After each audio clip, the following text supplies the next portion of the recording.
Bon, bonjour à tous. On est très content de pouvoir d'avoir les résultats de tous les gens qui ont participé au blind test. Vous étiez donc, alors j'ai dit combien d'équipes? 1, 2, On 3, a 17. 7 équipes. Vous étiez finalement hein. 7 équipes, à peu près comme si on était au médiéval finalement. Et vous avez bien joué le jeu. Alors, on vous croit. Tout le monde a précisé qu'il n'y avait pas internet, que vous avez tout fait dans les règles de l'art. Vous êtes concertés. Alors, certains ont joué en solo, d'autres ont fait ça par Skype. Enfin bref, en tout cas, on vous remercie de tout cœur parce qu'on a fait ça pour s'amuser et pour vous aussi, et puis vous nous l'avez bien rendu, quoi. Donc, Ouais, puis vous avez été hyper réactifs. Vous ouais. nous avez envoyé pas mal de messages privés, même ceux qui veulent le faire plus tard, après le 8 mai, etc. Enfin, franchement, c'était super sympa. Bah oui, parce que là on donne les résultats, mais si vous n'avez pas encore joué, vous pouvez regarder l'autre vidéo et puis revenir ici. Là, c'était juste pour se donner un petit délai, quoi. Mais voilà, c'est un peu. Vous pouvez l'utiliser à l'infini le truc et le partager autour de vous si vous voulez. Voilà, bref, on s'est bien marré à voir toutes vos réponses et tout. Alors bon, je m'y semblait qu'il était peut-être un poil plus facile, mais je me dis ça à chaque fois et en fait, je sais qu'à chaque fois tu dis ça. Ouais, mais là, il faut peut-être que je le fasse un peu plus dur. J'ai l'impression que c'est trop facile. Et en fait, à chaque fois, les gens me disent non, c'était quand même pas évident, quoi. Ouais, alors bon, Tu te fais avoir à chaque fois. Comme je dis à chaque fois, la difficulté c'est jamais une forme d'élitisme. C'est juste, ça sort de nos cerveaux un peu malades, c'est comme ça. C'est jamais pour faire les malins, quoi. Cela dit, il y a quand même de très très bons résultats. Si vous voyez des réponses faciles, en général, c'est moi qui ai choisi le film. Je suis pas sur l'avant-dernier. C'est vrai. C'est toi qui l'as choisi. Il a été trouvé une seule fois. Bon bref, on y viendra. Voilà, donc on vous remercie vraiment de tout cœur. Alors du coup, pour vous donner un petit peu l'inside des blind tests, au départ c'était parti parce que j'avais rêvé, enfin j'avais écouté le blind test du cinéma est mort et j'avais rêvé la nuit que j'en faisais un. Et du coup le lendemain on a discuté, finalement on a concrétisé, on l'a fait. Et je lui ai dit autant le faire, on a une asso. Ouais, c'était vraiment un espèce de pari comme ça, finalement ça marche plutôt bien. Et c'est vrai que là ça fait plus de 400 films qui ont été abordés. Et je me suis un peu posé la question en faisant celui-là si on arriverait à donner suite. Et en fait, bon. Alors la blague. Alors non, mais non, c'est vrai, la question se pose. De toute façon, tu fais des rêves un peu de psychopathe du cinéma, là. Voilà, enfin bref, en gros, je la fais courte, mais j'ai fait une insomnie la semaine dernière. Et en fait, un des rares moments où j'ai somnolé, en fait, j'ai rêvé que je faisais un blind test et j'ai trouvé 3 thèmes en dormant. Et en fait, quand je me suis réveillé, je me suis mis devant une feuille en un quart d'heure, j'ai trouvé 50 films et j'étais trop content. Et en plus, c'était quasiment que des inédits. C'est le truc à faire. Alors, si jamais vous rêvez de ce genre de choses, ayez toujours du papier, un stylo à côté de votre lit, parce que juste après, en fait, vous pourrez tout écrire, ce que vous avez besoin d'écrire, ce qui s'est passé dans votre rêve, etc. C'est pour ça qu'il y a beaucoup de gens qui ont des carnets de rêves à côté de leur lit, parce que si vous attendez trop, après ça part et vraiment après c'est foutu, quoi. Donc voilà, c'est ce qu'il a fait. Ouais, et en fait c'est pas pour faire le malin, c'est juste que j'étais ravi parce que en fait la prochaine édition, ça nous fera plein de films à voir. Il y a au moins peut-être 20 films sur les 50 qu'il faudra qu'on voit. Soit qu'on revoit, soit qu'on découvre, donc c'est un peu l'idée aussi quand on fait tout ça, c'est de voir des nouveaux films. Et donc en fait, il est déjà écrit le prochain blind test, assez cool. Il n'y a plus qu'à mater des films, alors il y aura beaucoup de boulot, donc je suis pas sûr qu'on le fera en mode confiné, distant. Je sais pas. Ça va dépendre du déconfinement, si on nous laisse aller au bar. Ouais, c'est ça. En gros, c'est ça. Mais disons que là, je vais commencer à travailler dessus, et puis dans l'idéal, on se retrouve en septembre pour le faire en vrai, parce que je pense qu'il est pas mal en fait. Il a un truc assez cool. Non, puis il va être drôle, je pense. Et il y a vraiment que pour la peine qu'un seul inédit, un seul qui est déjà passé, je veux dire, un Carpenter, et le reste, c'est vraiment que des films que j'ai jamais passés. Ouais. Donc c'est cool. T'as plutôt bien géré ça. Voilà, donc mais voilà, c'est sorti de ma tête une nuit d'insomnie. Bref, on va donc corriger. Vous avez vos petites feuilles, j'imagine. Vous vous souvenez un petit peu ce que vous avez répondu. Alors, donc il y avait la première manche, c'était avant le confinement. Avant le confinement. Ah, tu me laisses commencer, ok. Vas-y. Donc le numéro 1, c'était Alerte. De Wolfgang Petersen, film de 95, donc qui est assez évident. Dans les autres podcasts ciné que j'ai écoutés, il est passé assez souvent, et puis c'était un peu la version ricaine. Je crois que quasiment tout le monde l'a trouvé. Ouais, celui-là a été trouvé vachement bien. Ouais. Dans le deuxième extrait, c'était Antiviral du fils de Cronenberg, Brandon. Qui était trouvé quand même, j'étais assez content. Il était trouvé pas mal. Ça fait plaisir parce que c'est un bon film assez bizarre, et puis quand on s'appelle Cronenberg, qu'on fait un film sur du virus, faut quand même avoir des choses à dire, et je pense que c'est un pari assez réussi de sa part, quoi. Alors le troisième, c'était pas du tout un piège, mais je me rends compte que personne l'a trouvé en fait, personne. Ouais, je suis en train de regarder les feuilles. Ouais, alors en fait, comme tout le monde s'attendait à voir Contagion dans le blind test, dès qu'il y avait un truc qui ressemblait à Contagion, les gens ont dit ah, c'est bon, c'est celui-là. Alors qu'en fait non, c'était pas Contagion, c'était Perfect Sense de David Mackenzie. Ouais, parce qu'on a eu 28 jours plus tard, on a eu 28 semaines plus tard. Ouais. Contagion, ouais. Ouais, Contagion beaucoup en fait. C'était pas du tout un piège, mais je me rends compte que les gens sont un peu jetés dessus. Alors Perfect Sense, c'est un film qui parle d'un virus qui fait perdre chacun des 5 sens progressivement à toute une population. Alors ce film, il est sous un fond apocalyptique. Ouais. Voilà, mais franchement, c'est une histoire d'amour en fait. Moi, j'adore les comédies romantiques absolument scandaleuses. C'est pas très comédie romantique. D'accord. Ouais, mais c'est. Moi, je l'ai revu dernièrement. Je peux t'assurer qu'à la fin, tu ris pas. Non, mais c'est beau. Par contre, c'est magnifique. C'est l'amour, voilà, c'est Perfect Sense, l'amour, quoi. Voilà, c'est tout, c'est ça le film. Et en fait, c'était un film qu'on avait vu au festival de Gérard Armé, je sais plus quelle année. C'était le seul bon film en fait de mais l'édition. Non, il y avait 4, soyons. C'était non, The Cat. Ah, The Cat. Ce film dégueulasse. Bref, l'édition Gérard Armé dégueulasse, mais on a vu Perfect Sense et c'était super. Donc je vous le conseille fortement. C'est pas très bon pour le moral, mais c'est superbe. Il y a Ewan McGregor et merde. Mais regarde derrière. Eva Green, pardon, Eva Green. Comment je peux oublier Eva Green? Non, mais comment tu peux. Non, mais franchement. C'est pas possible. Bref, le film est superbe. Elle est l'épidémiologiste, c'est l'extrait que vous avez. Et lui Cuisto, donc quelqu'un qui travaille dans un métier métier de bouche, quoi. Un métier de bouche qui travaille un des 5 sens, quoi. Donc voilà. Et en fait, chaque fois qu'ils perdent un sens, c'est accompagné d'un sentiment différent, soit la colère, la tristesse. Donc en fait, les symptômes avant de perdre un sens, c'est une émotion humaine primaire, quoi. Donc voilà, tout le film se développe là-dessus. Il est très court, il fait 1h25, il est superbe. Ouais, il y a rien, il y a pas de surplus, quoi. En fait, ça va droit au truc. À moi. Oui. Ok. Le numéro 4, c'était Blindless. De Fernando Meirelles. Meirelles, ouais, moi je me dis pas. Superbe film à revoir seulement une fois tous les 10 ans, parce que celui-là il fait plus mal que tout. Il a été trouvé aussi un petit peu. Trouvé, ouais. Alors par contre, on a eu beaucoup de trucs genre, c'était quoi, Doomsday ou ouais, je sais Doomsday, pas. Ouais. Alors je sais pas ce que c'est Doomsday, j'irai vérifier ce que c'est parce que c'est sorti plusieurs fois dans cette partie, je sais pas. Ouais, le 5e, donc c'était évidemment celui que tout le monde attendait, c'était Contagion de Steven Soderbergh. Qui n'était pas en 3e position. Qui n'était pas en 3e du coup, et c'est vrai que j'ai eu des retours genre ouais on comprend pas parce qu'on a trouvé le 3 mais du coup ça colle pas avec le 5. Et d'ailleurs je mets à culpa, il y a une erreur, c'était pas 2008 mais 2002 l'année. Donc désolé si ça vous a un peu coincé. Et oui, il y a eu des erreurs de date. C'est vrai, mais ça n'a pas empêché certaines équipes de le trouver quand même. C'est pas faux. Voilà. Le 6 était beaucoup plus private, c'était The Last Winter de Larry Fessenden, trouvé par Ben je crois et aussi notre équipe. Je regarde vite du fait. Bon film indépendant sans trop de budget mais avec beaucoup d'idées. Il y a Ron Perlman dedans. Les Slashing Beauties. Slashing Beauties ont trouvé, oui. C'est vrai qu'on n'a pas dit le nom des équipes, on aurait peut-être dû. Ouais, on aurait peut-être dû dire. Bon bah écoute, on va le faire. Alors les 7 équipes, on a les 5 mercenaires, on a les Mogwais After Midnight, on a les Slashing Beauties from Hell, on a les Pineapple Express, on a les Sarah Brewster et on a les cavaliers solitaires Geoffroy et Jean-Nico qui ont joué le jeu chez eux. Ouais. Voilà, bref, donc voilà, tout ce petit monde, on vous remercie. Donc du coup on était au 6e The Last Winter qu'on disait qu'il était assez private, super. Mais qui est super, pour ceux qui l'ont pas vu je vous le conseille. Le numéro 7, donc c'était L'Associé du Diable. De Taylor Hackford, du plus grand film de la planète, quoi. À mort, mais ce film est tellement génial. J'aime pas ton boucle, j'arrive pas à m'en lasser dessus, merveilleux. Alors le 8, c'est pas du tout le même cas, vu que c'est une grosse merde. De toute façon, tu l'as déjà dit, je pense, dans la partie avant, et t'es obligé de le remettre Bien sûr. Le moment où on me dit c'est quel film, quand même. Voilà, c'est Cabin Fever de ce gros con de Eli Roth. Pas de gros mots. Si, c'est un gros con. On est en train de faire la même qu'avant. Pourquoi on n'a pas le droit de dire que c'est un con ? Parce que c'est pas sympa, on est censé faire une vidéo sur YouTube sympa, familiale pour les enfants, et en fait, voilà quoi. Ouais, bah non, bref, le film est une merde, mais c'est le moins mauvais de son réalisateur. Et bon, attends, tu te souviens de l'extrait avec la masturbation, le chien qui lui lâche les boules et tout. Bref, mais bon, fallait le mettre quand même parce que la mise en place du film est pas trop mal. C'est après que ça part un petit peu en cacahuète, mais le début ça va, à part le gamin albinos qui fait du kung-fu. Ceux qui ont vu le film comprendront. J'ai toujours pas compris ce que c'était cette putain de scène. Bref, un bon film de redneck fait par un sale redneck. Le 9, il a été trouvé, alors ça je suis super content. C'était Mesure d'urgence de Michael Apted avec Hugh Grant. On oublie que Hugh Grant a fait quelques films très sérieux quand même. Et celui-là, il y a Gene Hackman aussi dedans. Bon, Gene Hackman, impérial. Ouais, il a été trouvé. Ouais, il a été trouvé. 1, 2, 3. Ouais, 4 personnes. C'est pas un film de virus, c'est un film au début se demande s'il y a un virus, mais c'est un peu plus compliqué. Mais bon, sans dévoiler le film, regardez le Mesure d'urgence. Hugh Grant est très bon dedans. Super film. Le numéro 10, c'était L'Enfer des zombies. De Lucio Fulci. Alors, il y a eu quelques micmacs avec, je sais plus, on a eu le droit à d'autres trucs que L'Enfer des zombies, mais L'Enfer des zombies L'Enfer des zombies, Zombie 2, ça marche. Hein. Zombie 2, c'est la même chose, oui. Et ouais, le film est superbement dégueulasse. Et c'était l'extrait qui parlait un peu de vaudou, tout ça. Vraiment, Lucio Fulci, le maître de la putréfaction, c'est toujours assez génial.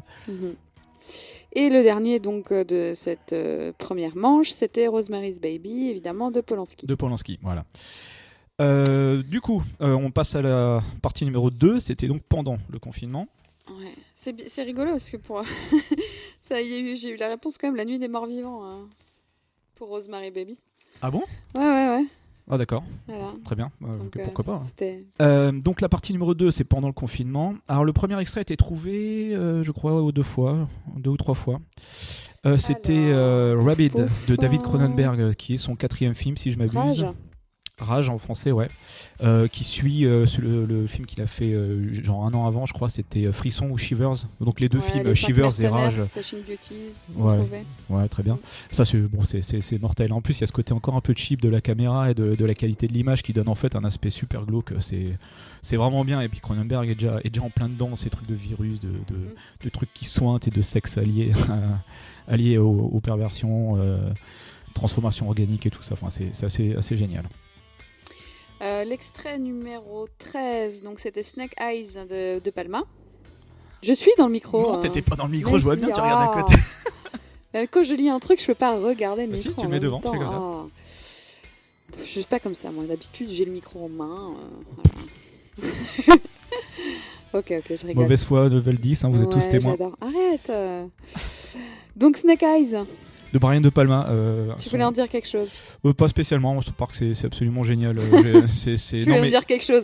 Non, il faut absolument que vous le voyez, il est tellement génial. Non, mais c'est un des derniers grands films de Palma. Après, je trouve qu'il s'est un peu cassé la gueule. Il a fait 2-3 explorations avec Redacted et tout ça, c'était pas mal. Mais enfin, je trouve quand même Snake Eyes, pour en parler des heures, je le ferai pas. Mais voilà, c'est un peu le rêve mouillé de Palma qui est de résoudre l'assassinat de JFK dans un autre contexte, en fait.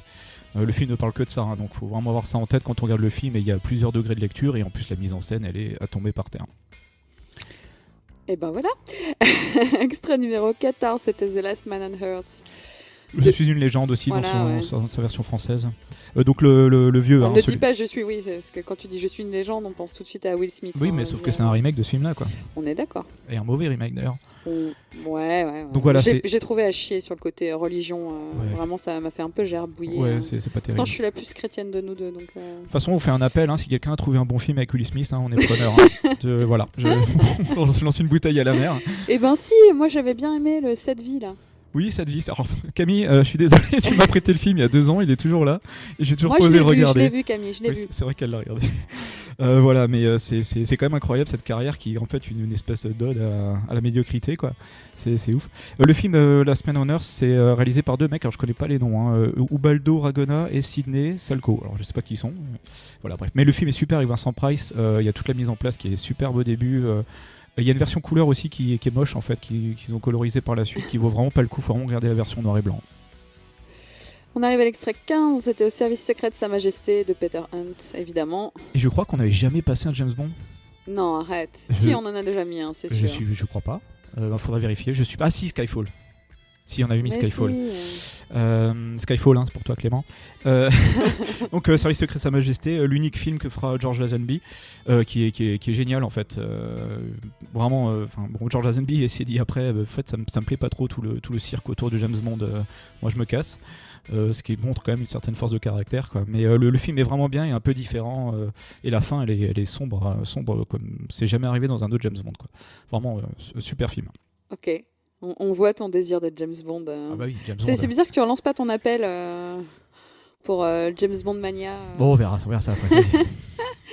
Extrait numéro 16, c'était Dr. Folamour. Fastoche quand même, hein, celui-là. Ouais, Stanley Kubrick, le réalisateur préféré de Franck. Voilà, Dr. Folamour à regarder. Moi, on l'avait déjà passé celui-là. Ouais, et puis il est super. Ouais, ça tombait par terre. C'est tellement drôle.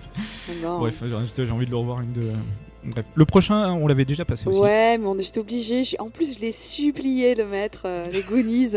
Je dis putain, mais j'ai trop envie d'un petit film cocoon. Je suis désolée, mais quand on est en confinement, il y a des films que j'ai besoin de revoir et revoir et revoir. Et les Goonies, je ne m'en lasse pas. Ça va pareil avec Harry Potter. Donc en général, c'est pendant ces films-là que Damien n'est pas à la maison. Non, celui-là ça va. Oui, enfermé. Et les Goonies, moi, j'aime beaucoup, quoi. Mais donc de Richard Donner. Richard Donner, produit par Spielberg. Donc voilà, et en fait ce film est génial. Et en fait, je sais pas si vous vous souvenez de la scène, mais c'est la scène où ils ont la carte et donc ils veulent trouver le trésor. Et donc ils arrivent dans cette baraque qui est juste ignoble et ils demandent un putain de verre d'eau. Et franchement, cette scène est tellement géniale. En fait c'est un, je sais pas, ils sont tous en train de causer, ils s'écoutent pas, chacun dit un truc de travers et tout, et en fait pourtant on comprend tout et on voit tout de suite comment ça va se passer avec les personnages par la suite dans le film, et c'est génial en fait. Enfin, voilà, et d'ailleurs tu disais que t'avais insisté, donc comme d'habitude j'ai commencé par dire non, j'ai râlé, et à la fin je dis oui. Ouais, voilà. Là j'étais sûre que t'allais faire un truc de ce genre là, quoi. Alors celui d'après, donc on est quoi, au 18 Oui. Alors je sais plus qui m'a mis, je crois que c'était Geoffroy, avait un truc avec Robert Downey Jr. et en fait c'était bien lui. C'est A Scanner Darkly de Richard Linklater. Je l'ai vu quelque part. Alors Richard Linklater, quand même une carrière assez intéressante, un peu méconnue, qui vaut vraiment le coup. Ouais, c'était Geoffroy. Donc ouais, c'est bien Robert Downey Jr. qui est en roue libre comme toujours. Scanner Darkly avec Keanu Reeves, adapté d'une nouvelle de Philip Dick. Vraiment, il y a Woody Harrelson dedans, Winona Ryder. Il y a un super casting et le film mélange parano individuel et puis parano à l'échelle de la société, quoi. Tout le film a été redessiné, en fait il a été filmé, il a été redessiné derrière par des artistes, donc c'était ce côté dessin animé, c'est pas un truc fait en fake, quoi. En fake, quoi. C'est vraiment, ils ont repris plan par plan, ça a pris, je crois, la post-prod a pris genre 2 ans, 3 ans avant que ça sorte. Ils ont vraiment tout redessiné plan par plan avec je sais pas, genre une quinzaine de dessinateurs, ça donne un effet très bizarre au film qui colle avec le thème. Vraiment c'est génial, Scanner Darkly, et en fait je l'ai revu il y a pas longtemps, j'ai enfin compris la fin. Non mais quand j'étais en plus quand tu me l'as dit, je me souviens, je vais revoir ce film, je vais encore rien comprendre. Bah, voilà. Si, mais en fait c'est assez simple finalement, mais je crois que j'ai dû faire un blocage pendant ma vingtaine sur le dénouement de l'histoire. Voilà. On arrive à l'extrait numéro 19, c'était Cube de Vincenzo Natali, film qui a visuellement un peu vieilli. Savoir quand même que le film a été tourné dans un cube et demi, donc tout le film a été tourné là-dedans, dans ce décor. Donc une moitié de cube pour faire les scènes où il rentre dans un grand cube. Et en fait, même si le film a un peu vieilli, le thème du film qui explique en gros que on est tous un peu co-responsables d'un système qui nous bouffe, c'est un thème absolument mais qui revient immortel, en plus, intemporel. Qui est revenu là sur la plateforme Netflix là, sur le film de plateforme qui pompe allègrement Cube, même si le film est pas mal, hein. Ouais, le film est pas mal, mais tout de suite on a pensé à Cube en fait. Et t'as cité aussi le film du train. Le film du train. Voilà. Oui, alors là vous allez comprendre. Bienvenue chez nous. Mais oui, tu sais où il remonte le train là. Tu parles Snowpiercer. Ouais, voilà, le film du train. Ouais. Voilà, vivez la vie de Damien quand j'essaie d'expliquer quel film je parle et que je me souviens pas du titre. Et en fait, la plateforme, le film est pas mal, mais il a pas la portée philosophique de Cube. Cube, le thème, il est vraiment transposable. On peut voir le capitalisme, on peut voir l'individualisme, on peut voir autre chose. Et ça reste une fin. Ouais, et la fin est superbe. C'est incroyable. C'est vrai que The Platform, moi je l'ai trouvé vraiment super. Et en fait, à la fin, je me suis dit, mais qu'est-ce qui branle en fait À la fin, ça fait un peu pchit, quoi. Ouais, ça fait pchit. D'ailleurs, je m'étais trompé sur l'année. D'ailleurs, ça s'entend dans l'enregistrement. Je fais 2002. Je fais putain, c'est pas possible. Et en fait, effectivement, c'était pas possible puisqu'il est sorti 5 ans avant, en 97. La deuxième erreur de date. Voilà.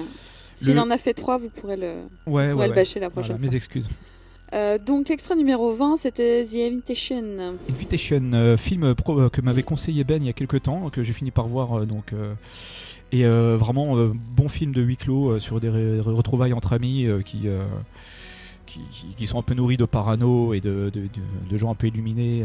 C'est une expérience un peu transcendantale, on va dire. Et puis Karine Kusama. De Karine Kusama, en effet, film de 2015. Extrait 21, c'était Arlington Road de Mark Pennington. Alors, je crois qu'il a été trouvé. Alors, beaucoup de gens ont reconnu Jeff Bridges. Tout le monde n'a pas forcément reconnu le film. Je vous conseille avec Tim Robbins aussi. Geoffroy l'a trouvé, super. Excellent film de parano sur comment on épice ses voisins et comment est-ce qu'on voit des choses qui n'existent peut-être pas parce qu'on est soi-même un peu traumatisé. Super film qui a quand même un scénar ultra solide. Les 5 mercenaires aussi. Aussi ouais. Moi je pensais qu'il était plus super. C'est tout. L'extrait numéro 22, c'était Breakfast Club de John Hughes qu'on avait déjà passé, mais bon, en mode confinement, études, tout ça, et puis adolescence. En mode film cocon, et tu l'as mis, ton film cocon. Ouais, voilà, oui, c'est vrai. Ouais, c'est merveilleux. 23. Aviator de Scorsese, film finalement assez... Oui, non, je pense pas non plus. assez oublié finalement dans sa carrière, que moi je trouve assez intéressant. Et puis c'est vraiment la mise en abîme de la passion de Scorsese pour le cinéma, qui confine à la folie, qui est vraiment mise en scène là-dedans quand DiCaprio s'enferme à poil, sans hygiène ni rien, regarde des films sur film en mode je suis confiné, me faites pas chier, je mate des trucs. Bon, il a été victime de TOC, hein, il était malade le personnage, hein, mais Howard Hughes, hein. Mais voilà, le film est quand même assez intéressant. Voilà, je vous conseille de le revoir si vous l'avez oublié. L'extrait numéro 24, Silent Running. Alors Silent Running de Douglas Trumbull, alors je trouve ça super, il y a des gens qui l'ont trouvé, c'est vrai qu'il était vraiment pas facile. Moi je pense que de l'autre côté, personnellement, alors que j'aime le film, j'aurais pas trouvé. Non, ça, je pense que ça aurait été un peu chaud. Donc avec Bruce Dern, hein, l'histoire de voilà cette... les 5 mercenaires, ce vaisseau spatial qui emmène en fait les derniers vestiges de la nature sur Terre. Voilà, c'est un film écolo avec une superbe chanson de John Baez qui est un petit peu mielleuse, mais le film écolo de toute cette veine de film un peu pré-apo, on va dire, ou post-apo des années 70, comme Soleil Vert ou des films comme ça. Voilà, Silent Running, c'est un peu l'oublié de cette période-là, mais c'est vachement bien. Extrait numéro 25, Lost in Translation. Il y a trop de... Perdu dans la traduction. Ouais. Voilà, de Sofia Coppola, donc avec Bill Murray qui s'emmerde dans son jacuzzi avec sa femme qui lui demande de choisir la couleur de moquette, qui est un peu une définition de l'ennui ultime. Mais tu vois, c'est bizarre parce que moi, ce film, voilà. Ok, voilà. Non, mais j'aime bien le regarder et tout, mais c'est pas du tout. J'en vois une fois tous les 6 ans, c'est bien, quoi. Tu vois, ou tous les 10 ans. Parce que en fait, je serais plutôt toutes les 6 semaines, moi. Il me plaît pas, en fait. C'est une bonne idée, hein, de parler de l'ennui et de faire un film sur l'ennui, on va dire ça comme ça. Mais autant j'adore les acteurs, en plus, bon, j'adore Bill Murray, c'est pas le problème. Mais je sais pas, moi, le film, il me soulève rien, quoi. Je le trouve superbe. À la fois, je me sens bien et je trouve qu'il y a un côté cocooning, et en même temps, j'ai une boule dans la gorge tout le long. Je trouve qu'on a rarement montré à quel point la solitude et la mélancolie, c'était des choses qui te bouffent un peu. Enfin, on parle souvent du déni, tout ça. Là, à un moment, ils sont obligés de penser, en fait, parce qu'ils sont tout seuls. Et c'est ça, en fait, qui déprime parfois, c'est qu'on est tout seul face à ses pensées, on réfléchit à sa vie, quoi. Elle vient de se marier, elle sait pas pourquoi, alors qu'elle s'est mariée trop vite avec un mec qui apparemment sait pas trop l'aimer, même s'il est très gentil. Lui, c'est l'inverse, il est marié depuis 30 ans, il se demande s'il n'a pas le droit à une deuxième jeunesse aussi, quoi. Mais en plus c'est jamais glauque leur relation entre les deux, ça part pas dans une espèce de truc un peu pervers. Et il y a cette scène géniale à la fin où elle lui chuchote un truc à l'oreille, on n'entend pas ce qu'elle lui dit, quoi. Puis après, à chacun de savoir ce qu'il en est, quoi. Ouais, c'est des trucs qui me parlent pas, moi. Hein. Je suis désolée, mais je sais bien, mais c'est pour ça que je regarde toujours tout seul. Moi, j'ai jamais de problème avec ma mélancolie ou le fait d'être toute seule et de parler dans ma tête. On est tellement plusieurs que, moi, je m'ennuie pas, j'ai pas ce problème-là, moi. En effet, bref. Alors le 26, il a quand même été trouvé. Alors il était un peu chaud. Hein. C'était le Patient anglais d'Anthony Minghella, superbe mélo. Il a été trouvé. Alors ça m'a fait plaisir. Ouais, quelqu'un avait mis la leçon de piano, je crois. C'est vrai que ça aurait pu finalement. C'est Geoffroy qui avait mis la leçon de piano. Ouais. Mais on balance pas. Ah, ça va. Voilà. Le Patient anglais, les 5 mercenaires l'ont trouvé. Et on a aussi une super réponse de Jean-Nico qui disait c'est quoi? Punaise, ça me dit quelque chose et j'ai l'impression de l'avoir vu il y a pas longtemps. Eh ben, tu me diras si c'était ça, Nico. C'était donc le Patient. Faut dire un peu, parce que vous nous avez mis quand même des fois des trucs assez drôles. Cool. Il faut le dire de temps en temps. Il y a des commentaires drôles. Numéro 27, c'était Le goût des autres d'Agnès Jaoui. Dernier grand film du duo Bakri-Jaoui. Je trouve qu'après, ça se casse franchement la gueule comme une image. 2000, hein, tu vois.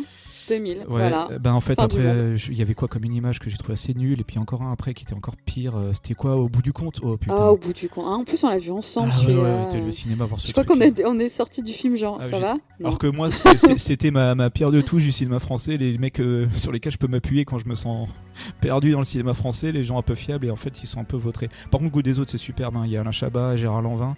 Le titre du film, Le goût des autres, est déjà super subtil, et tout le développement du film est génial. Il y a des scènes ultra touchantes de Bakri quand il déclare sa flamme à j'ai oublié le nom de l'actrice maintenant, c'est pas grave. Et qu'en fait, il lui retourne le truc en lui disant en fait, vous me méprisez dans l'autre sens, moi j'ai fait que vous aimez en fait. Et c'est vraiment touchant. Et puis, même si Bakri râle, comme on lui a reproché, alors que tout le monde adore ça, le personnage est un peu plus subtil, quoi. Vraiment, le goût des autres, magnifique, quoi. Mais malheureusement, le dernier grand. Et puis le dernier, comme d'habitude. Hein, oui, Rio Bravo. Voilà, puisque je vous fais chier depuis 2 ans avec Rio Bravo. Il a été trouvé la plupart du temps. La plupart du temps. Alors je vais te dire. Non, on arrête de balancer. 4 équipes ont trouvé. 4 équipes ont trouvé, et je vous remercie parce que c'est vrai que j'ai un peu tendance à être lourdin avec Rio Bravo, donc je suis quand même ravi que vous l'ayez mis. Puis la scène est super quand ils sont enfermés avec Dean Martin qui chante là, c'est génial. Voilà, on arrive à la 3e partie. Donc c'est après le confinement, alors c'est un peu plus après lâché. Le 11 mai, hein, donc du coup vous allez écouter ce... Qu'est-ce qu'on est? On est le 10 là, voilà. Ouais, voilà. Le 11 mai, et c'est beau hein, quand même, on a fait ça bien. On a fait ça bien, c'est vrai hein qu'on fait ça juste avant le déconfinement, s'il arrive. On espère au passage que vous allez tous bien et que si vous avez continué à bosser, que c'était pas trop difficile et que si vous allez reprendre, que vous allez réussir à gérer. Bon, c'est vrai que à part les soucis de santé ici et là qui sont des problèmes, mais quand on est en bonne santé, finalement, le confinement c'était super, quoi. C'est bien. De toute façon, c'est pas fini. Hein. Bon, on verra. Le premier extrait. Que le début. Le premier extrait de cette 3e partie, c'était Marathon Man de John Schlesinger, pardon. Superbe film en pleine paranoïa américaine des années 70 post-Watergate avec Dustin Hoffman. Je vous remercie pour le conseil. Hein. Ouais, et d'ailleurs, comme tu n'as jamais voulu le regarder, Jean-Nico dit tu peux le regarder, c'est sans danger. Un jour, promis, je ferai ça. Je n'y crois pas. Extrait numéro 30, on l'avait déjà mis, zombie, mais on ne peut pas s'empêcher. Zombie de Romero, 78, puisque l'idée d'aller reconsommer comme avant dès qu'on sera sorti. Cette scène, elle est trop bien en plus, elle est très drôle, très caustique. C'est du génie, quoi. On regrette que Romero n'ait pas pu faire toute sa série des zombies à chaque décennie comme il avait prévu de le faire au départ. Il a quand même fini en autoproduction, limite crowdfunding. Bon, bref, c'est quand même un mec qui a été vachement négligé. Puis maintenant on dit Romero c'est génial. Quand il est mort, tout le monde s'est acclamé le mec, alors que c'est les mêmes mecs qui l'ont ignoré pendant 30 ans. Voilà. Bon, grand réalisateur. Il n'a pas fait que des films de zombies d'ailleurs. On a discuté de Martin la dernière fois sur le film de vampire. Il y a une carrière assez riche. Et quelqu'un m'a parlé de Knight Rider. C'était qui? Je crois que c'est Jean-Nico. Et ben non, je l'ai pas vu Knight Riders. Assez dur à trouver, je crois, mais je vais essayer de le choper parce que tout le monde me le conseille. Faut absolument que je vois. Donc merci Jean-Nico, je regarderai. Extrait numéro 31, c'était Mes meilleurs copains de Jean-Marie Poiré. Alors je sais plus, c'est qui a mis. Ouais, c'est Jean-Nico encore qui me dit, même s'il y a clavier que j'ai envie de claquer à chaque fois quand je le vois, ce film est un pur bonheur. Je pense qu'il a dit exactement la qualité et le défaut du film. Bien, ce film. Meilleurs copains, c'est génial. Ça c'est du feel good intelligent, quoi. Et puis surtout, il n'est pas si con que ça, puisque c'est quand même des gens qui réfléchissent un peu à comment ils ont vécu mai 68 et ceux qui sont devenus. Je crois que tout le monde l'a trouvé. En plus. Et il a été assez bien trouvé, on l'avait déjà passé d'ailleurs, je ne sais plus quelle scène, mais on l'avait déjà mis. Comme le film qui suit d'ailleurs, le numéro 32. Swimming with Sharks. Swimming with Sharks, pas du tout. De George Wang avec Kevin Spacey et Frank Whaley qui est vraiment génial. Je me fais chaque fois avoir avec ce film parce que je vois le titre du film, je dis pourquoi il n'est pas dans les films de requins en bas à gauche. Ce n'est pas Les Dents de la Mer 5, non. Alors 33, je suis super content. Bon, l'extrait était relativement facile, ça permettait de situer, mais c'est quand même cool de l'avoir mis. C'était le dentiste. C'est moi qui ai dit qu'il fallait le mettre, t'es obligé. Ouais, c'était vachement bien de le trouver. Il a fait pas mal de films, il a aussi co-scénarisé, il me semble, produit Reanimator et co-scénarisé d'autres films. Vraiment un mec vraiment incontournable dans le film d'horreur. C'est le cinéma que moi je kiffe. Quoi. Ah ouais, puis voilà. Bref, produire Reanimator déjà, merci. Quoi. Ils sont à gauche là dans mes films. Ouais, oui. L'extrait 34, c'était 99 francs de Yann Kounen. On avait déjà mis aussi, mais... Ouais, mais là, c'était trop bien de refaire le truc de la réunion, le mec qui devient barge, parce que ça, on va tous se retaper des réunions de merde, et vraiment, c'est déjà plus ou moins le cas, là. On les sent, les réunions qui arrivent, là. On les sent, putain. Alors, techniquement, il y aura toujours du télétravail, puisque on n'est pas censé se réunir à 15 dans une salle de réunion, quoi. Ouais, mais nous, on a plusieurs salles avec des vidéos proches et tout ça. On a déjà du mal à se faire des réunions correctes quand on est les 15 avec les autres 15 dans une autre salle, mais alors là, ça va être un monstre. Je sens que ça... J'ai pas hâte, en fait. J'ai vraiment pas hâte. L'extrait numéro 35 qui a été pas mal trouvé aussi, c'était Green Room de Jérémy Saunier, avec cette histoire géniale d'un groupe de punk qui se retrouve à faire un gig au milieu de néo-nazis de merde. Ce film que vraiment, ouais, quand tu m'as dit, ouais, je vois, ok, on va le voir. Je l'ai vu, je crois, juste parce que tu m'as dit que c'était un groupe de punk qui faisait des concerts dans un lieu de faf, et j'ai fait, ok, on va regarder le film. Et en plus, c'est le film précédent de Jérémy Saunier, c'était Blue Ruin, qui était déjà vachement bien. Vraiment un film presque muet en fait, qui a vraiment des plans super sur pareil, le deuil, la vengeance, tout ça. Et Green Room, il est peut-être un peu moins bien, je trouve, mais quand même il est super. Et puis le chef des nazis, c'est quand même Patrick Stewart qui est sorti Star Trek pour faire un truc de nazi. Je sais pas ce qu'il fout là-dedans. En plus, il est dégueulasse. Mais il marche trop bien. Ah ouais, c'est super, ça marche trop bien. Ouais, bon, super. Donc si vous l'avez pas vu, un Green Room, regardez, c'est super. Je vous le conseille. Puis vraiment, ceux qui connaissent le côté punk des concerts un peu dans des lieux où tu sais pas trop où tu tombes, avec un public où des fois t'as des vieux doutes et tu fais c'est vrai, et que t'as toujours les chiottes ou l'arrière de scène où tu vois des autocollants un peu tendancieux, tu fais fuck. Alors c'est vrai qu'en tant que Zikos il y a certains échos. Par contre moi je suis jamais tombé dans les conneries comme ça parce que on fait énormément de concerts en Allemagne, putain. Et en Allemagne les anti-nazis ils sont légion, quoi. Je veux dire, c'est des festoches qui sont faits pour dire on emmerde les nazis. C'est pas en Allemagne, c'est quand tu vas dans des vieux trop, enfin en France, c'est dans les vieux villages là, les tripots de ouf. Je me rappelle très bien des concerts que j'ai fait dans le nord de l'Alsace où vraiment on savait que on débarquait avec nos t-shirts Napalm Death avec marqué Nazi Punks Fuck Off, et il y avait clairement une fois où ça a failli dégénérer parce qu'il y a des mecs qui se sont sentis insultés, quoi. Non, c'est sûr. Je me souviens, c'était le Born to Be Wild à Beinheim. C'était en fait un repère de faf qui a fermé depuis, quoi. Mais... D'ailleurs, dans le nord de l'Alsace, il me semble qu'il y a encore malheureusement des concerts qui s'organisent, des trucs en underground, mais encore des endroits où il y a des factions nazies, il y a des Allemands qui traversent la frontière pour venir en Alsace parce qu'apparemment, quand on est nazi en Alsace, on est bien. Du coup, si vous avez bien regardé le film, vous avez plein d'indices sur comment reconnaître un petit nazi avec son petit patch qui va bien. Les pompes, le patch, le lacet.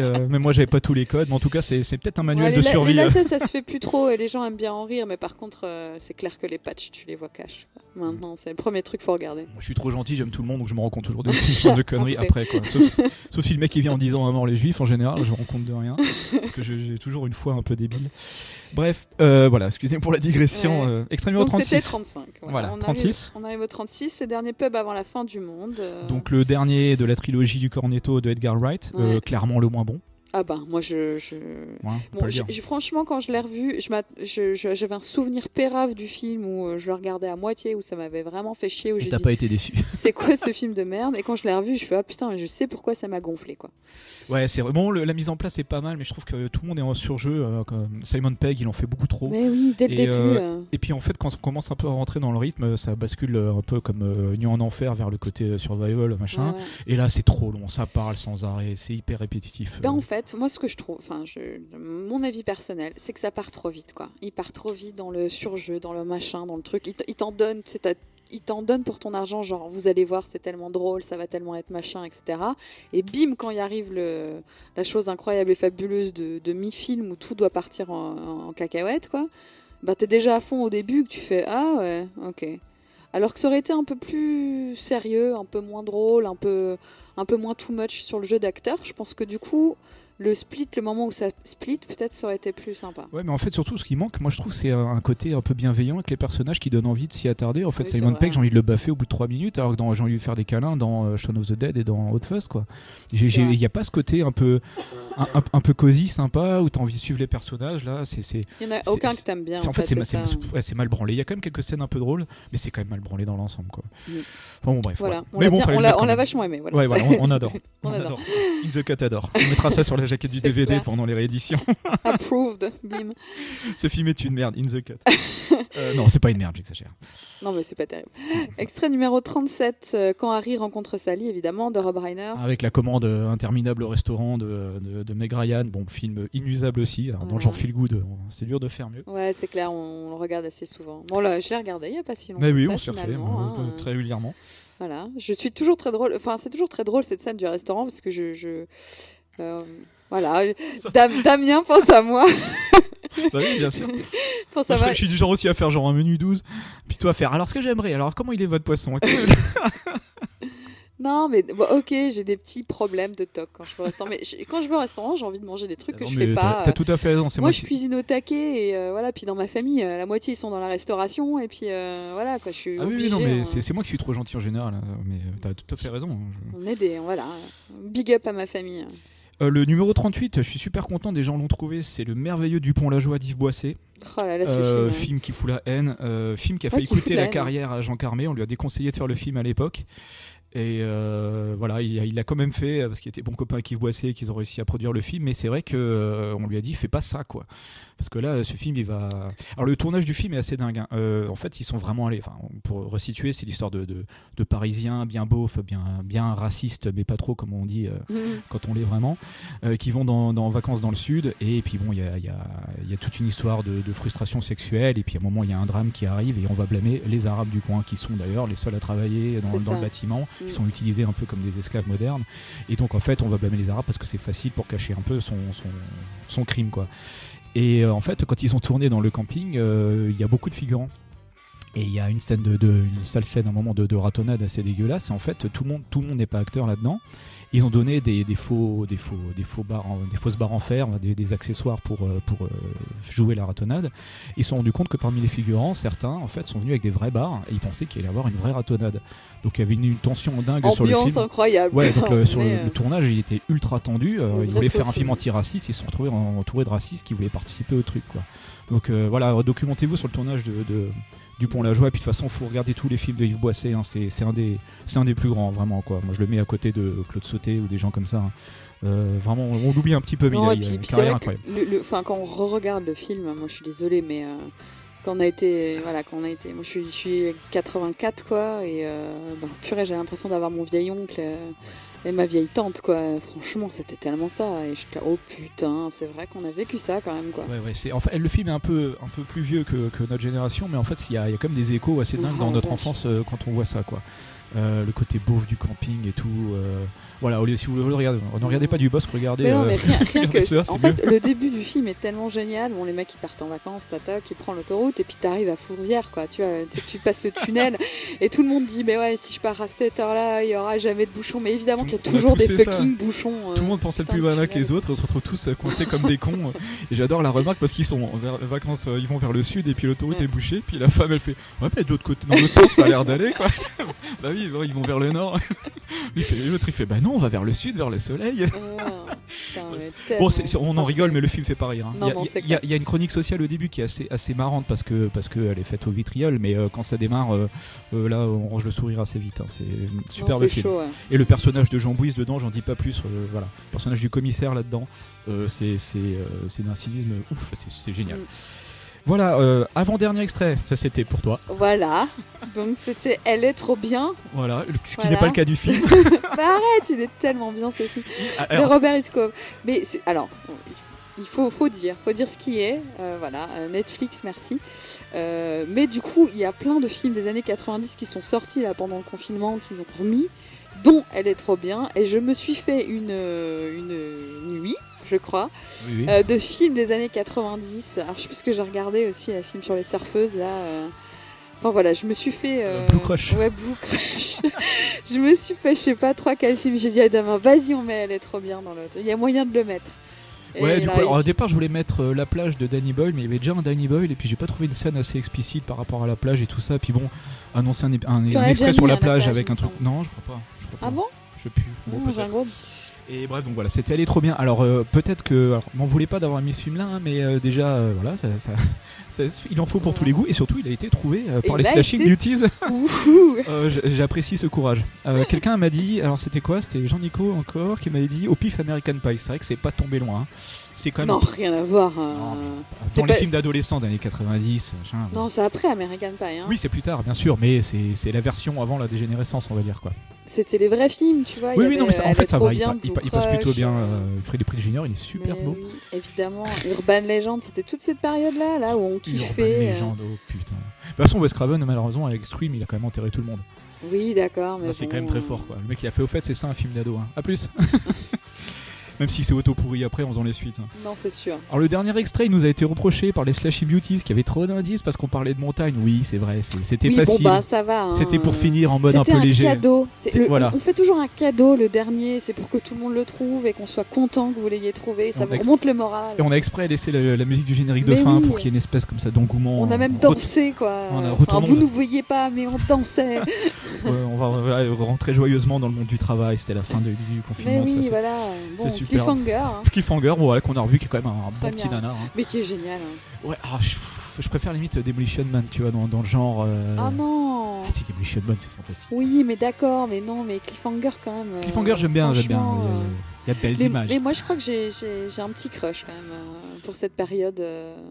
Ouais, de Stallone où je le trouve vraiment pour des gens de notre génération, c'est quand même que les films soient bons ou pas, finalement c'est quand même des films qui nous ont accompagnés. Je veux dire, Cliffhanger, il a son petit regard de bovin à chaque fois, où il est encore à peu près beau et il a son petit regard de bovin, t'as envie de lui faire des câlins tout le temps. J'avais envie de lui faire dans Cliffhanger, je dis non, ne pleure pas, c'est pas de ta faute.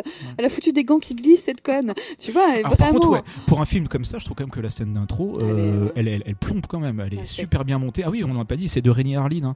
Renny Harlin, un des damnés des films d'action qui voulait avoir la même carrière que Cameron mais qui s'est un peu vautré. On lui doit quand même 50 minutes pour vivre, c'était bien. D'ailleurs 2, c'est moins bien que les autres mais c'est bien. Et malheureusement je crois que c'est L'île aux pirates où en fait le budget a explosé et ça a été un four total. Il s'est complètement cassé la gueule. Donc là il s'est un petit peu fait avoir. Je crois qu'il a fait aussi Au revoir à jamais avec Gina Davis, scénarisé par Shane Black, qui était potable. Mais bon voilà, il s'est un petit peu cassé la gueule. Comme toujours aux États-Unis, vous ne valez que ce que vaut votre dernier film, quoi. Il n'y a pas la politique d'auteur que nous on a en France. On dit ça fait 10 ans que t'as rien fait. Bon, on va quand même te donner un peu d'argent là-bas. Si tu fais un four, c'est foutu, quoi. Voilà.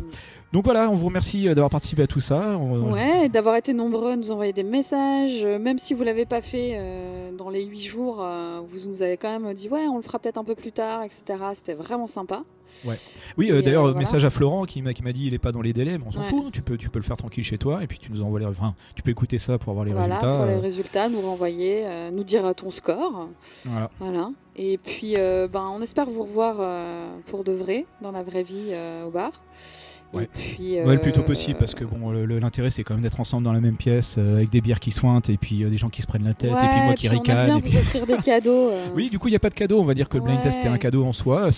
Vous avez tous dit merci. Après on peut envoyer, on peut se dire qu'on peut envoyer si on vous revoit pas avant un an. Mais sinon, on peut offrir une tournée aux 3 premiers au prochain blind test médiéval. On fait ça. On peut faire ça par exemple. On peut offrir une tournée. Vous pouvez nous offrir une tournée. Bon, cela dit, on ne paye pas quand on fait le blind test. C'est quand même l'avantage au médiéval. Oui, c'est... Bon, en même temps, moi je bois pas énorme d'alcool, j'ai envie de te dire. C'est vrai. Voilà. En tout cas, on a senti dans vos retours de mail que ça vous faisait vraiment plaisir de jouer. Et ça, juste, garder un petit peu de continuité là-dedans. C'était un délice, quoi. Eh ben, vous voulez le résultat des équipes Vous voulez savoir à peu près ce que vous avez. Alors, est-ce qu'on dit tout le monde ou pas ? Oui, on dit tout le monde, allez. Ouais. Alors, il y a eu... Alors, est-ce qu'on commence par la fin ? Est-ce qu'on fait... on va commencer par la fin. Bon, alors... Si ça vous dérange pas qu'on dise les scores les moins bons, c'est ne pas vous en grave. voulez pas. Ne vous inquiétez pas, ça veut dire que vous avez beaucoup de films à regarder. C'est toujours une bonne chose. Je suis pas sûr, je pense que c'est aussi pour la peine vraiment avant de donner résultat. Moi je pense que si quelqu'un n'importe qui d'entre vous faisait un blind test, je suis pas sûr que je trouverais parce que on a chacun sa culture un peu personnelle et moi il y a des trucs qui me semblent évidents et à mon avis dans l'autre sens il y a des trucs qui me semblent évidents. Tu ferais équipe avec moi et tu passerais la moitié de ton temps à deviner quel film. C'est quoi le film avec la voiture blanche là? C'est vraiment ça, tu sais, où il se passe le machin avec le truc, mais si, l'acteur qu'on aime bien dans le film là, avec la voiture. Damien, c'est en fait chaque fois qu'on veut parler cinéma, c'est un peu compliqué parce que la moitié du temps, je me souviens pas du nom des films et j'essaye de lui ressortir l'acteur principal qui joue dans le film dont je ne me souviens jamais du nom. C'est pas le bon. Donc ou alors c'est pas le bon. Et il me dit mais non, pas du tout. Et donc ça peut prendre du temps. Bon allez, on va donner les résultats. On raconte notre vie à chaque fois. Désolé pour toutes les digressions un peu personnelles, mais voilà, ça fait partie du délire. Mais c'est comme si vous étiez avec nous, mais on le fait pour de vrai, mais au bar on le fait aussi. Voilà, moi je suis en train de boire un pastis d'ailleurs, prenez l'apéro avec modération. Voilà, donc en bas du classement, nous avons les Sarah Brewster avec 10 points. 10 points. Ensuite, nous avons les Pineapple Express avec 14 points. Colin et son frangin, salut Colin. Ensuite, nous avons Jean-Nico avec 17 points. À savoir qu'il était quand même tout seul, ce qui est quand même pas mal.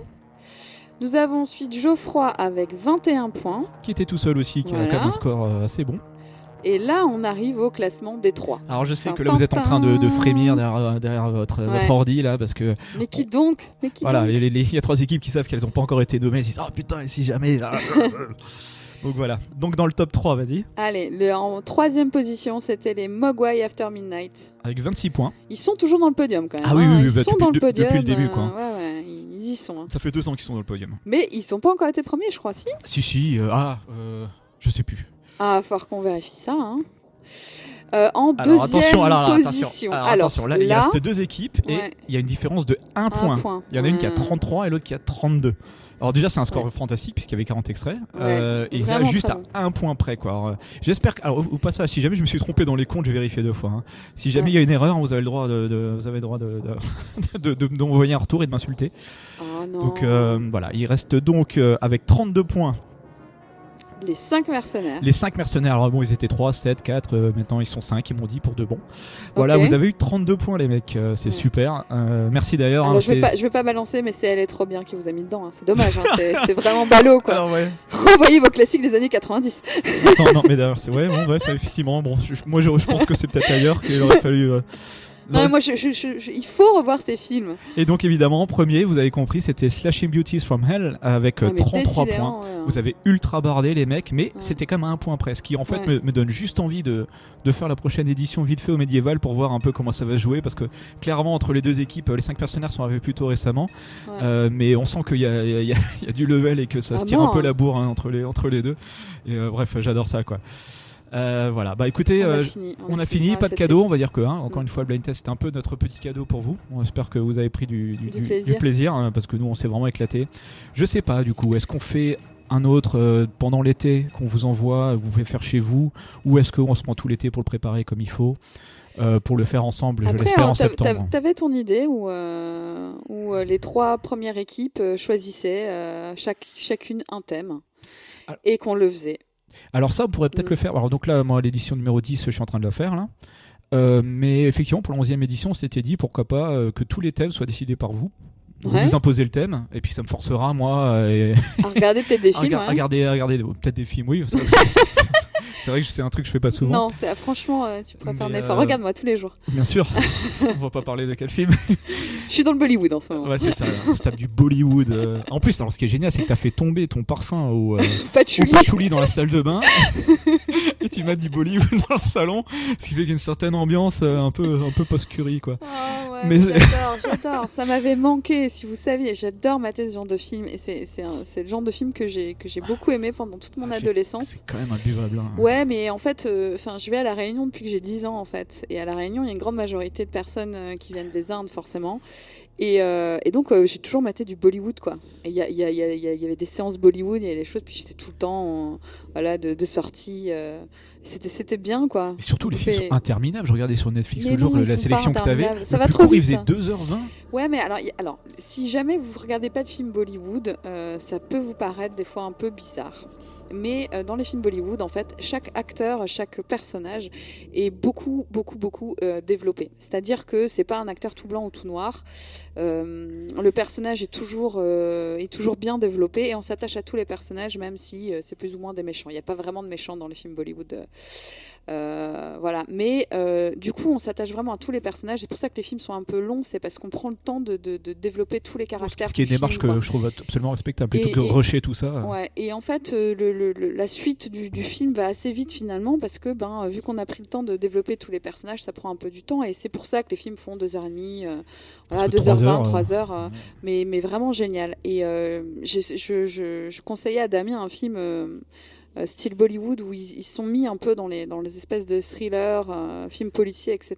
Et j'en ai vu un, et je ne sais plus, mais évidemment parce que je suis un boulet du titre de ce film et que je retrouverai, que j'ai trouvé exceptionnel, qui est un peu long, mais voilà, et qui est, et je pense qu'il y a vraiment matière à faire des films de ouf et qu'on les voit pas assez.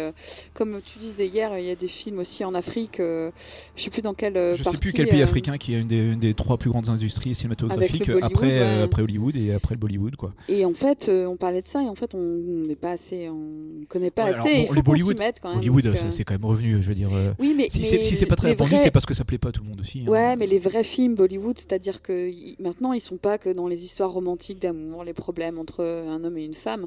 Maintenant, c'est vraiment des trucs un peu plus. Voilà, il y a du thriller, il y a du policier, il y a des choses un peu plus glauques sur le système indien, hein, qui est pas évident, et surtout au niveau des castes, au niveau des problèmes de religion, etc. Il y a beaucoup de choses en Inde qui se passent, et le rapport entre l'homme et la femme, les traditions, et puis voilà, toute la nouvelle Inde qui va. Et franchement, enfin moi je vous conseille d'en mater quelques-uns. J'essaierai de retrouver le nom de J'admets l'autre, totalement mon ignorance de cinéma autre qu'on va dire Europe de l'Ouest et américain. C'est vrai que là, moi, je peux même pas rien dire là-dessus parce que je connais pas. C'est vrai qu'à la base, ça m'intéresse pas. Je suis persuadé qu'effectivement, il y a des bons films à dégoter là-dedans. Hein. Peut-être dans le prochain blind test, il y en aura un. Ok. D'accord, très bien. Bon, Voilà. encore une fois, on va voir. Pour le prochain blind test, il est déjà écrit, mais pour celui d'après, on vous proposera peut-être de donner tous les thèmes. On en discutera. Ouais. J'espère qu'en tout cas, on pourra discuter tout ça de vive voix avec une bière au médiéval. Parce que, mine de rien, vous nous manquez. C'est super cool de se retrouver un peu en dehors de chez soi, dans ce bar. Voilà, on espère que vous êtes bien amusés. Ouais. Bravo à tout le monde et encore merci d'avoir joué le jeu. Ça fait vraiment chaud au cœur. On vous fait des bisous. Bisous, à bientôt. De loin, de confinement. Voilà. Ciao. Salut.